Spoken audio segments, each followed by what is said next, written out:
আসসালামু আলাইকুম।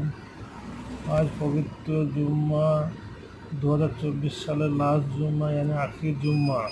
তো বাইরে এসে একটা ভিডিও বানানো কিছু কথা বলার জন্য, যেসব ভাইরা আমার 2024 সালের জুম্মায় নামাজ পড়তে পারেননি, সামিল হতে পারেনি, সেসব ভাইরা 2025 সালে তারা 5 ওয়াক্ত নামাজি হোক বা নামাজ পড়ুক, তাই আমার কাছে দোয়া চাই, দোয়া করি। আল্লাহ আমিন। 2025 সাল সুন্দরভাবে কেটে যায়, মানে সবাই আমরা যেন ভালোভাবে চলতে পারি, 5 ওয়াক্ত নামাজ পড়তে পারে।